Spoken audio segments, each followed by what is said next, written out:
ನಮಸ್ಕಾರ ಗೆಳೆಯರೇ, ನಮ್ಮ ಚಾನೆಲ್ಗೆ ಸ್ವಾಗತ. ಹಾವೇರಿಯ ಶಾಂತ ಗ್ರಾಮದಲ್ಲಿ ಹಚ್ಚ ಹಸಿರಿನ ಗದ್ದೆಗಳು ಮತ್ತು ತೆಂಗಿನ ಮರಗಳ ನಡುವೆ ಅರ್ಜುನ್ ಎಂಬ 22 ವರ್ಷದ ಯುವಕ ವಾಸಿಸುತ್ತಿದ್ದ. ಅರ್ಜುನ್ ತನ್ನ ಚಿಕ್ಕಪ್ಪ ಶಂಕರ್ನ ಸಣ್ಣ ಗ್ಯಾರೇಜ್ನಲ್ಲಿ ಮೆಕ್ಯಾನಿಕ್ ಆಗಿ ಕೆಲಸ ಮಾಡುತ್ತಿದ್ದ. ರೈತರ ಟ್ರ್ಯಾಕ್ಟರ್ಗಳನ್ನು ಮತ್ತು ಬೈಕ್ಗಳನ್ನು ದುರಸ್ತಿ ಮಾಡುತ್ತಿದ್ದ. ಚಿಕ್ಕ ವಯಸ್ಸಿನಲ್ಲಿ ತಂದೆ ತಾಯಿಯನ್ನು ಕಳೆದುಕೊಂಡ ಅರ್ಜುನನ್ನು ಶಂಕರ್ ಮತ್ತು ಅವರ ಪತ್ನಿ ಸವಿತಾ ತಮ್ಮ ಸರಳ ಮನೆಯಲ್ಲಿ ಸಾಕಿದ್ದರು. ಆ ಮನೆಯಲ್ಲಿ ಒಂದೇ ಕೋಣೆ ಇತ್ತು. ಅದು ಅಡುಗೆ ಮನೆಯಾಗಿಯೂ ವಾಸದ ಕೋಣೆಯಾಗಿಯೂ ಕಾರ್ಯನಿರ್ವಹಿಸುತ್ತಿತ್ತು. ಸಣ್ಣ ಅಂಗಳವೊಂದು ಸಂಜೆಯ ತಂಗಾಳಿಯನ್ನು ಸವಿಯಲು ಅನುವು ಮಾಡಿಕೊಡುತ್ತಿತ್ತು. ಮನೆ ಸಾಧಾರಣವಾಗಿದ್ದರೂ ಕುಟುಂಬದ ಒಡನಾಟದಿಂದ ತುಂಬಿತ್ತು ಎಂದು ಅರ್ಜುನ್ ಭಾವಿಸಿದ್ದ. ಆದರೆ ಒಂದು ರಾತ್ರಿಯ ಘಟನೆ ಎಲ್ಲವನ್ನೂ ಬದಲಾಯಿಸಿತು. ಸವಿತಾ ಚಿಕ್ಕಮ್ಮ ಗ್ರಾಮದಲ್ಲಿ ಎಲ್ಲರ ಗಮನ ಸೆಳೆಯುವ ಸೌಂದರ್ಯವತಿಯಾಗಿದ್ದಳು. ಆಕೆಯ ಚುರುಕಾದ ಮಾತು, ತುಂಟತನದ ನಗು ಮತ್ತು ಕಣ್ಣುಗಳಲ್ಲಿನ ಕಿಡಿಗಳು ಒಂದು ಚಂಚಲ ಮನಸ್ಸಿನ ಸುಳಿವು ಕೊಡುತ್ತಿದ್ದವು. ಶಂಕರ್ ಕಠಿಣ ಪರಿಶ್ರಮಿಯಾಗಿದ್ದ, ಆದರೆ ಮಾತಿನಲ್ಲಿ ಒರಟಾಗಿದ್ದ. ಆತ ತನ್ನ ಕೆಲಸದಲ್ಲಿ ಮುಳುಗಿರುತ್ತಿದ್ದರಿಂದ ಸವಿತಾ ಮನೆಯನ್ನು ನಿರ್ವಹಿಸಿ ಕುಟುಂಬವನ್ನು ಒಗ್ಗೂಡಿಸುತ್ತಿದ್ದಳು. ಅವರ ಮಗಳು ಪ್ರಿಯಾ ಹುಬ್ಬಳ್ಳಿಯ ಕಾಲೇಜ್ ಹಾಸ್ಟೆಲ್ನಲ್ಲಿ ಓದುತ್ತಿದ್ದಳು. ಆದ್ದರಿಂದ ಮನೆಯಲ್ಲಿ ಅರ್ಜುನ್, ಶಂಕರ್ ಮತ್ತು ಸವಿತಾ ಮಾತ್ರ ಉಳಿಯುತ್ತಿದ್ದರು. ಅರ್ಜುನ್ ಶಾಲೆಯ ಜೊತೆಗೆ ಗ್ಯಾರೇಜ್ನಲ್ಲಿ ಶಂಕರ್ಗೆ ಸಹಾಯ ಮಾಡುತ್ತಿದ್ದ. ಸಂಜೆಯಾದಾಗ ಎಲ್ಲರೂ ಊಟ ಮಾಡಿ ಒಂದೇ ಕೋಣೆಯಲ್ಲಿ ಹಾಸಿಗೆ ಹಾಸಿಕೊಂಡು ಮಲಗುತ್ತಿದ್ದರು. ಒಂದು ರಾತ್ರಿ ಅರ್ಜುನ್ ಅಕಸ್ಮಾತ್ ಎಚ್ಚರಗೊಂಡ.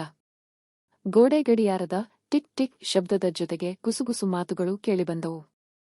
ಮೊದಲಿಗೆ ಆತನಿಗೆ ಭಯವಾಯಿತು. ಆದರೆ ಕಿವಿಗೊಟ್ಟು ಕೇಳಿದಾಗ ಶಂಕರ್ ಮತ್ತು ಸವಿತಾ ಮಾತನಾಡುತ್ತಿರುವುದು ಗೊತ್ತಾಯಿತು. ಅರ್ಜುನ್ ಮಲಗಿದ್ದಾನೆ, ಆತನಿಗೆ ಏನೂ ಗೊತ್ತಾಗುವುದಿಲ್ಲ. ಶಂಕರ್ ಪಿಸುಗುಟ್ಟಿದ. ಬೇಡ, ಇದು ಸರಿಯಲ್ಲ. ಒಂದು ವೇಳೆ ಎಚ್ಚರವಾದರೆ, ಸವಿತಾ ತಡವರಿಸಿದಳು. ಅವನು ಇನ್ನೂ ಹುಡುಗ, ಏನು ಅರ್ಥವಾಗುತ್ತೆ?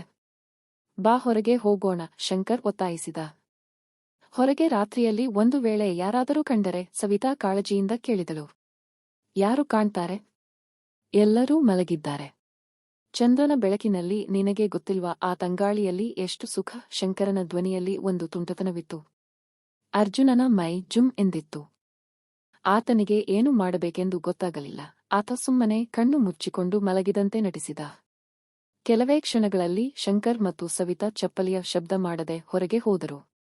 ಕಿಟಕಿಯಿಂದ ಚಂದ್ರನ ಬೆಳಕು ಒಳಗೆ ಬೀಳುತ್ತಿತ್ತು. ಆದರೆ ಅರ್ಜುನನ ಮನಸ್ಸಿನಲ್ಲಿ ಗೊಂದಲದ ಕತ್ತಲೆ ಆವರಿಸಿತು. ಕೆಲವು ನಿಮಿಷಗಳ ನಂತರ ಸವಿತಾ ಮರಳಿ ಬಂದು ತನ್ನ ಹಾಸಿಗೆಯಲ್ಲಿ ಮಲಗಿದಳು. ಆದರೆ ಆ ಕ್ಷಣದಿಂದ ಅರ್ಜುನನಿಗೆ ನಿದ್ದೆ ಬರಲಿಲ್ಲ. ಆತನ ಮನಸ್ಸಿನಲ್ಲಿ ಒಂದು ಕೌತುಕ, ಒಂದು ಕಾಡುವ ಆಸೆ ಎದ್ದಿತು. ಸವಿತಾ, ಆಕೆಯ ಆ ಮಾತುಗಳು, ಆಕೆಯ ಆ ತಡವರಿಕೆ, ಆದರೂ ಶಂಕರನೊಂದಿಗೆ ಹೊರಗೆ ಹೋದದ್ದು ಎಲ್ಲವೂ ಆತನನ್ನು ಗೊಂದಲಕ್ಕೀಡು ಮಾಡಿತು. ಸವಿತಾ ಮಲಗುವಾಗ ಅರ್ಜುನನ ಹಾಸಿಗೆಯ ಕಡೆಗೆ ಒಂದು ಕ್ಷಣ ನೋಡಿದಳು. ಅರ್ಜುನ್ ಮಲಗಿದ್ದ, ಆದರೆ ಗೊತ್ತಿಲ್ಲದೆ ಆತನ ಕೆಳಗಡೆ ಒಂದು ತಪ್ಪಾಗಿ ಬಿಟ್ಟಿತ್ತು. ಸವಿತಾಳ ಕಣ್ಣು ಅದನ್ನು ಗಮನಿಸಿತು. ಆಕೆ ಒಂದು ಕ್ಷಣ ಆಶ್ಚರ್ಯದಿಂದ ನೋಡಿದಳು. ನಂತರ ಶಂಕರನ ಕಡೆಗೆ ತಿರುಗಿ, ಇದೇನಿದು, ಇವನಿಗೆ ಏನಾಗಿದೆ ಎಂದು ಗುಸುಗುಸುವಾಗ ಕೇಳಿದಳು.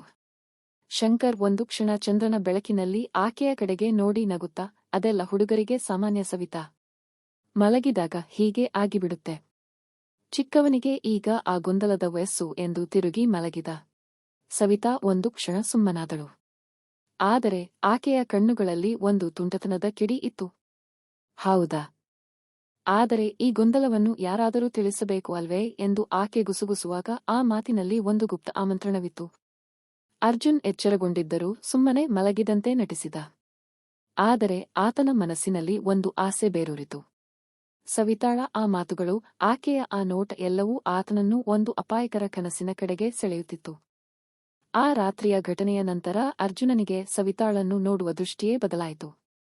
ಆಕೆಯ ಪ್ರತಿ ನಗು, ಪ್ರತಿ ಮಾತಿನಲ್ಲಿ ಒಂದು ರಹಸ್ಯವಿರುವಂತೆ ಭಾಸವಾಯಿತು.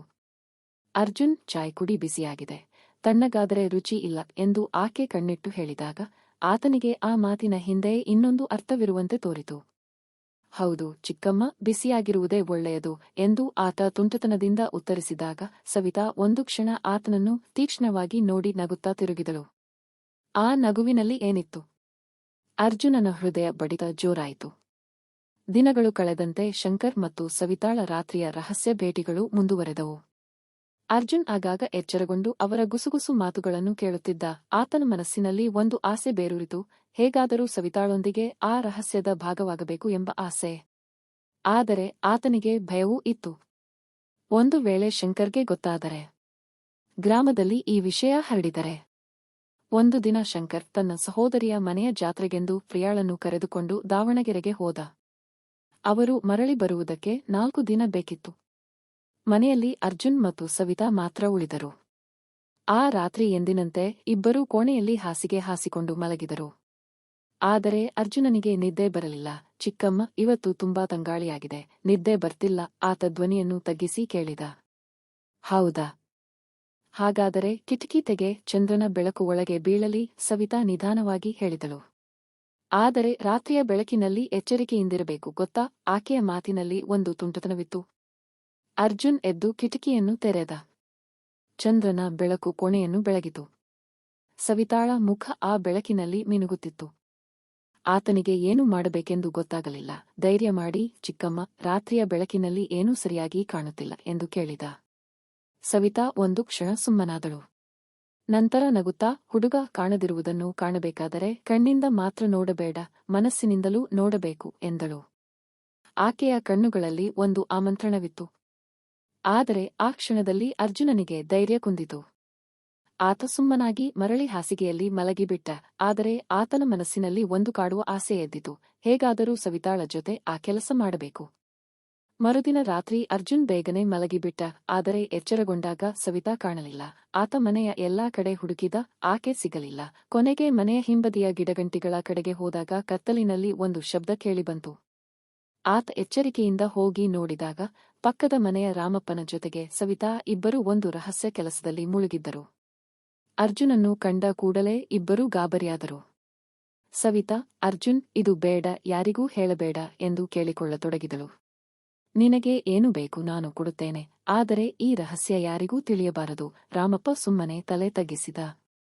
ಅರ್ಜುನ ಒಂದು ಕ್ಷಣ ಏನೂ ಮಾತನಾಡದೆ, ಸರಿ ಚಿಕ್ಕಮ್ಮ, ಯಾರಿಗೂ ಹೇಳುವುದಿಲ್ಲ ಎಂದು ತಿರುಗಿ ಮನೆಗೆ ಬಂದ. ಸವಿತಾ ಆತನ ಹಿಂದೆಯೇ ಬಂದು, ನೀನು ಒಳ್ಳೆಯ ಹುಡುಗ, ಈ ರಹಸ್ಯ ನಿನ್ನೊಂದಿಗೆ ಇರಲಿ ಎಂದು ಗುಸುಗುಸುವಾಗ ಆಕೆಯ ಕಣ್ಣುಗಳಲ್ಲಿ ಒಂದು ವಿಚಿತ್ರ ಭಾವವಿತ್ತು. ರಾತ್ರಿಯ ಬೆಳಕಿನಲ್ಲಿ ಕಾಣದಿರುವುದನ್ನು ಕಾಣಬೇಕಾದರೆ ಸ್ವಲ್ಪ ಧೈರ್ಯ ಬೇಕು ಎಂದಳು. ಆ ರಾತ್ರಿ ಅರ್ಜುನ್ ಮತ್ತೆ ಎಚ್ಚರಗೊಂಡಾಗ ಸವಿತಾ ಆತನ ಹಾಸಿಗೆಯ ಬಳಿಯೇ ಇದ್ದಳು. ಆಕೆಯ ಮಾತುಗಳು, ಆಕೆಯ ಆ ಚಂದ್ರಬೆಳಕಿನ ನೋಟ ಎಲ್ಲವೂ ಆತನನ್ನು ಒಂದು ಅಪಾಯಕರ ಆಕರ್ಷಣೆಯ ಕಡೆಗೆ ಸೆಳೆಯಿತು. ಏನು ಮಾಡ್ತಿದ್ದೀಯಾ ಚಿಕ್ಕಮ್ಮ ಎಂದು ಆತ ಗಾಬರಿಯಿಂದ ಕೇಳಿದ. ನಿನ್ನ ಮೇಲೆ ಸ್ವಲ್ಪ ಅನುಮಾನವಿತ್ತು, ಆದರೆ ಈಗ ನೀನು ಯಾರಿಗೂ ಹೇಳೋದಿಲ್ಲ ಅಂತ ಗೊತ್ತಾಯಿತು ಎಂದು ಸವಿತಾ ನಗುತ್ತಾ ಹೇಳಿದಳು. ಈ ರಾತ್ರಿಯ ರಹಸ್ಯ ನಮ್ಮಿಬ್ಬರ ನಡುವೆ ಇರಲಿ, ಸರಿಯೇ? ಅರ್ಜುನ್ ಗಾಬರಿಯಿಂದ, ಸರಿ ಚಿಕ್ಕಮ್ಮ, ರೋಗಿಗೆ ಬೇಕಾದದ್ದು ಹಾಲು, ವೈದ್ಯ ಕೊಟ್ಟದ್ದು ಹಾಲು ಎಂದು ಸುಮ್ಮನಾದ. ಆ ದಿನ ಅಲ್ಲಿಯೇ ಅವರಿಬ್ಬರು ಸೇರಿ ಆ ಕೆಲಸ ಮಾಡಿಬಿಟ್ಟರು. ಮುಂದಿನ ದಿನಗಳಲ್ಲಿ ಅರ್ಜುನ್ ಮತ್ತು ಸವಿತಾಳ ನಡುವಿನ ಸಂಭಾಷಣೆಗಳು ಒಂದು ರಹಸ್ಯಮಯ ಆಟವಾದವು. ಆಕೆಯ ಪ್ರತಿ ಮಾತಿನಲ್ಲಿ, ಪ್ರತಿ ನೋಟದಲ್ಲಿ ಒಂದು ಆಮಂತ್ರಣವಿತ್ತು. ಆದರೆ ಶಂಕರ್ ಮನೆಗೆ ಮರಳಿದಾಗ ಎಲ್ಲವೂ ಎಂದಿನಂತೆ ಮುಂದುವರೆಯಿತು. ಅರ್ಜುನ್ ಆ ರಹಸ್ಯವನ್ನು ತನ್ನೊಳಗೆ ಇಟ್ಟುಕೊಂಡು ಆ ಚಂದ್ರಬೆಳಕಿನ ರಾತ್ರಿಗಳನ್ನು ಕನಸಿನಂತೆ ನೆನೆಯುತ್ತಿದ್ದ. ಈ ಕತೆ ನಿಮಗೆ ಇಷ್ಟವಾದರೆ ಒಂದು ಲೈಕ್ ಕೊಟ್ಟು ನಮ್ಮ ಚಾನಲ್ ಅನ್ನು ಸಬ್ಸ್ಕ್ರೈಬ್ ಮಾಡಿಕೊಳ್ಳಿ. ಧನ್ಯವಾದಗಳು.